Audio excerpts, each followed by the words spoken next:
लो जी, खूबसूरत सुबह यूके में।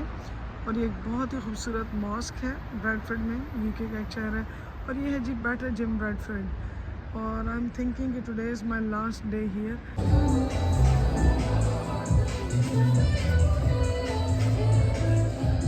सबसे फनी बात है कि यहाँ पे हम देख रहे हैं कि सबसे पहले सोडी को कौन देखेगा। जी ग्रो भी बाहर आ गया सारा, लेकिन अस्सलाम वालेकुम and welcome to another video of mine. बहुत मज़े की वीडियो आज की, क्योंकि मैं इसमें आज अपना एक्सपीरियंस शेयर करूंगी कि वो कौन से फैक्टर्स थे कि जिन्होंने मजबूर किया हमें कि हम ये डिसीजन लें कि यूके से हमें पाकिस्तान मूव हो जाना चाहिए। कोई भी हिजरत, कोई भी सफ़र आसान नहीं होता। ये देखें 2024 का शुरू मैंने आपको दिखाया, और इससे बहुत पहले से हम इन्हीं लाइंस पे सोच रहे थे। और ऐसे फर्स्ट स्टेप सबसे पहले मेरा बड़ा बेटा मूव हुआ पाकिस्तान, और आज बस हम ये सारी जर्नी आपसे शेयर करेंगे। आई थिंक कि माँ के लिए सबसे मुश्किल ये बात होती है कि वो अपने बच्चों में से किसी एक को अपने से अलहदा कर दे। और वी ऑलवेज वांट कि हम एज ए फैमिली टुगेदर रहें, और अब तक रहे भी। लेकिन फिर जब हमें ये प्लान करना था कि हमने पाकिस्तान जाना है और किन वजूहात की वजह से जाना है, तो फिर ये डिसीजन दो इट वाज डिफ़िकल्ट लेकिन आसान हो गया। तो लो जी, साथ हम करते हैं गपशप, और साथ आप ये हमारी लास्ट शॉपिंग देखें मेरे बेटे के साथ कि पाकिस्तान जाने से पहले फिर we had a list of things that he wanted to buy. तो हमने कहा चलो जी वो बाय करते हैं, आप वो देखें और साथ गपशप करते हैं। तो बिगेस्ट रीज़न यूके से पाकिस्तान मूव होने का ये है कि अम्मी अबू इस स्टेज पे हैं कि I want to spend more and more time with them. और मुझे होता है कि हमने इतनी ज़िंदगी उनसे दूर गुजार ली, अब थोड़ा सा टाइम उनके साथ अच्छा सा हम गुजार सकें। अगर मैं कहूँ कि ये एक रीज़न हर रीज़न पे हावी है तो गलत नहीं होगा, क्योंकि आई फील कि दिस इज़ आवर रिस्पॉन्सिबिलिटी कि जिस तरह हमारी लुक आफ्टर बचपन में हुई है, ऐसे ही हम अपने अम्मी अबू की लुक आफ्टर कर सकें। आई एम श्योर कि आप में से बहुत से लोग इससे रिलेट करेंगे और एग्री करेंगे। लोग यूके में अक्सर मूव होते हैं कि यहाँ पे बच्चों की एजुकेशन फ्री है, बहुत अच्छी है, और जॉब अपॉर्चुनिटीज़ बहुत ज़्यादा हैं। तो इसलिए वो चाहते हैं कि वो किसी भी डेवलपिंग कंट्री जैसे पाकिस्तान है उससे यहाँ पे मूव हो सकें। और मेरा जो एक्सपीरियंस है, गुड भी है बैड भी है, वही आपसे शेयर करना है। कि आई थिंक कि जब बच्चों को मैंने यहाँ स्कूल्स में भेजा, तो पहली तो बात यह है कि यहाँ का स्कूलिंग सिस्टम ऐसा है कि आपको अपनी मर्ज़ी का स्कूल ऐसे ही नहीं मिल जाता। अगर आप जहाँ पे रहते हैं उसके करीब तरीन स्कूल है, नो मैटर कितना वो बुरा स्कूल है, आपको वही स्कूल मिलेगा आपके बच्चे के एडमिशन के लिए। उसके अलावा किसी दूर के अच्छे स्कूल में एडमिशन कराना बच्चों का तकरीबन नामुमकिन है। अपील भी अगर आप करेंगे जी मैं चाहती हूँ या चाहता हूँ कि मेरा बच्चा इस स्कूल में हो, और वो कहें नहीं जी ये जो करीब तरीन आपका स्कूल है आपको नहीं भी पसंद, या आप कुछ भी कह लें, उस अपील को विन करना बहुत ही मुश्किल काम है। अब आपके पास ऑप्शन रह जाती है कि अगर आप अपनी मर्ज़ी के किसी अच्छे स्कूल में भेजना चाहते हैं तो private schools is an option. और ये वो काम है जो एग्जैक्टली मैंने किया, अपने बच्चों को प्राइवेट प्राइमरी स्कूल में भेजा, क्योंकि जो हमें स्कूल्स ऑफ़र हुए थे वो इतने अच्छे नहीं थे, उनके इतने अच्छे रिज़ल्ट्स नहीं थे। तो मैंने अपने बच्चों को प्राइवेट इस्लामिक स्कूल में भेजा जहाँ के रिज़ल्ट्स भी अच्छे थे और जहाँ पे बच्चे अपनी वैल्यूज़ भी सीखते हैं।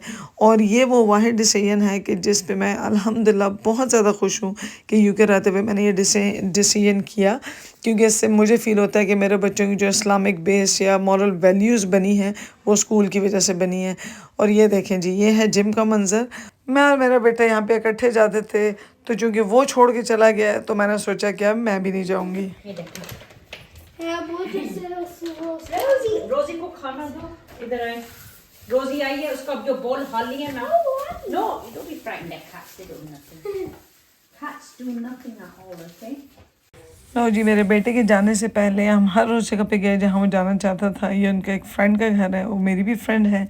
तो बस जी फिर हम यहाँ आए, बच्चों ने खूब सारा फ़न किया। और this is me in gym.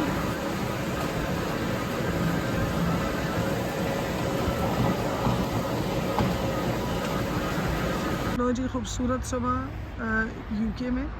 और ये एक बहुत ही खूबसूरत मॉस्क है ब्रैडफोर्ड में, यूके का एक शहर है। और ये है जी बेटर जिम ब्रैडफोर्ड। और आई एम थिंकिंग कि today is my last day here.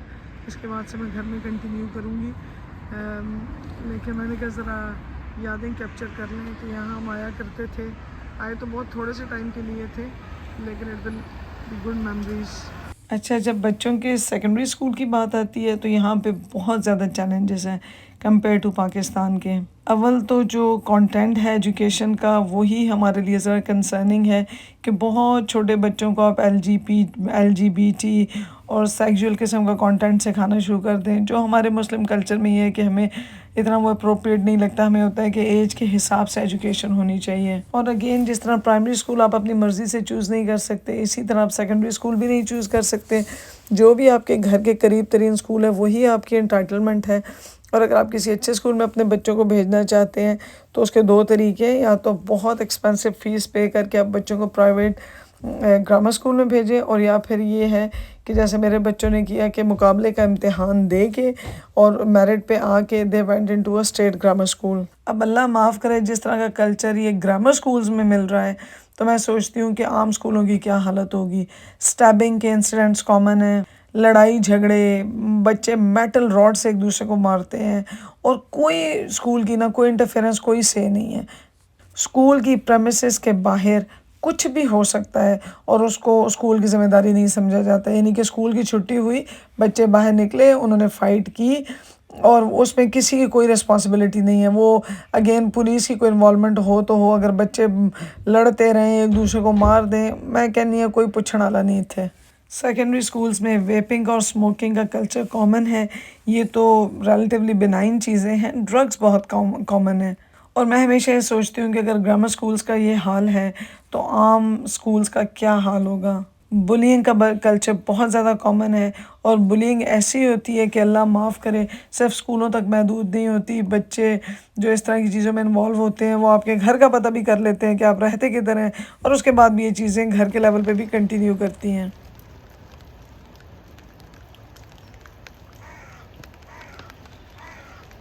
वो कहते हैं ना कि all that glitters is not gold. जो यूके या विलायत बाहर से लोगों को नज़र आता है उसमें कितने मसले हैं, वो यहाँ रह के आपको पता चलता है। और अब जबकि मैं उस स्टेज पे हूँ जहाँ मैंने अपने बेटे को पाकिस्तान भेज दिया है मेडिसिन में एडमिशन दिलवाने के लिए, आई फील कि I am in a better position to share my experience. अब मेरे दिल का एक टोटा पाकिस्तान चला गया है, तो इंशाल्लाह उम्मीद है कि सून हम भी सब शिफ्ट हो जाएंगे। मैंने इस मौजू पे वीडियोस बनाना शुरू ही इसलिए की थी कि आप लोगों को मैं बता सकूं कि हमारा थॉट प्रोसेस क्या है, किस तरह के फैक्टर्स को मैंने कंसिडर किया और फिर डिसाइड किया कि यार हमें यहाँ से मूव हो जाना चाहिए। और ये कि हैविंग सेड दैट, कोई भी मूव आसान नहीं होती। पाकिस्तान में जाके रहना, सेटल होना इज़ नॉट दैट इजी। वहाँ के अपने चैलेंजेस हैं, वो भी इंशाल्लाह माइंदा आने वाली वीडियोस में शेयर करेंगे।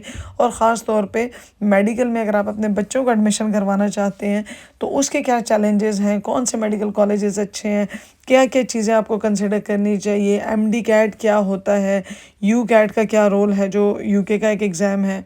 आने वाली वीडियोस में इंशाल्लाह इसमें बहुत चीज़ों पे बात होगी। I want you to be well aware before you make that decision. ये हर एक का पर्सनल डिसीजन है, लेकिन I just want to share कि किस किस किस्म के फैक्टर्स थे कि जिन्होंने हमें मजबूर किया, या हमने सोचा कि maybe it's the right time to move. हालांकि हमारे बच्चे थोड़े से बड़े हो चुके हैं, लोग जिन्होंने मूव होना होता है वो थोड़ा जल्दी स्टेज पे हो जाते हैं, लेकिन बात यह है कि इट्स नेवर टू लेट।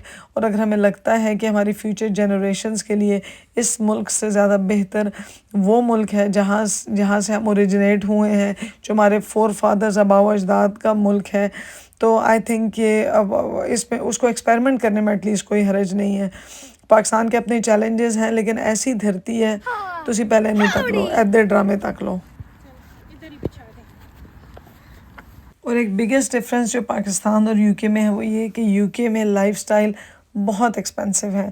यहाँ पे जब लोग मूव होते हैं तो वो सीधा सीधा हिसाब किताब ये करते हैं कि अच्छा जी, अगर कोई यहाँ पे 1000 पाउंड कमा रहा है तो वो उसको ज़र्ब देते हैं 350 या 360 से, और कैलकुलेट करते हैं कि जी ये तो 4 लाख बन गए, हो 4 लाख तो बहुत अच्छी इनकम है। वो बहुत अच्छी इनकम है पाकिस्तान जैसे रिलेटिवली सस्ते मुल्क में सर्वाइव करने के लिए।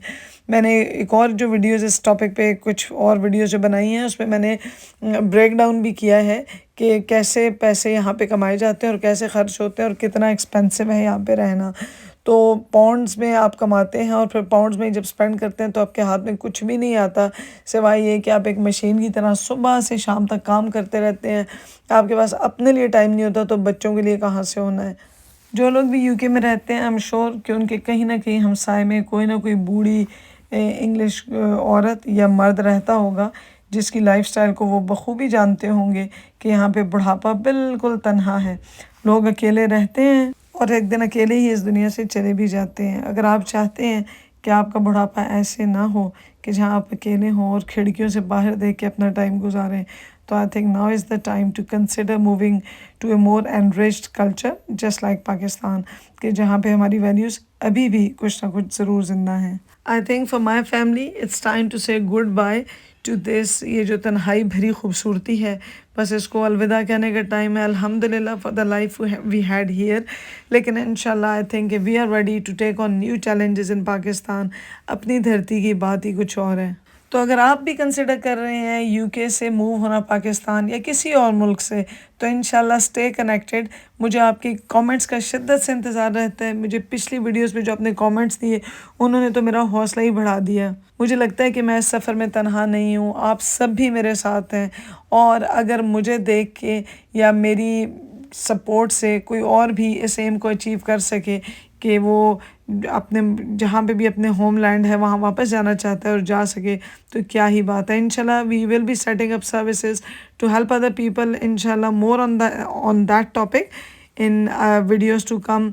और ये कोई आसान मामला नहीं है। मेरा बेटा आया कुछ अरसे के लिए, वहाँ पे वो पढ़ रहा है माशाल्लाह, वो आया रहा और चला भी गया। Every single time it's so hard to say goodbye, and every single time I feel about my parents कि मेरे अम्मी अबू इस फेज से अभी तक गुजर रहे हैं, even in this old age, तो उनके लिए कितना मुश्किल होगा। I think it's time कि आज ही वतन लौट चलिए। तो इंशाल्लाह I'll see you in my next video. Till then, Allah Hafiz, and I will wait for your comments. Yes नहीं नो सबसे मीठी चीज़ ये वाला है, सेब जो है जी ये मेरे ख्याल और अभी ये देखिए हमारे एप्पल्स, हमारे येलो प्लम्स, और ये भी बहुत मीठे हैं। वैसे मैं चख के देख लूँ। और हमारा इरादा क्या है इंशाल्लाह, ये देखिए एक और लगा हुआ है कि ये देखिए एक और।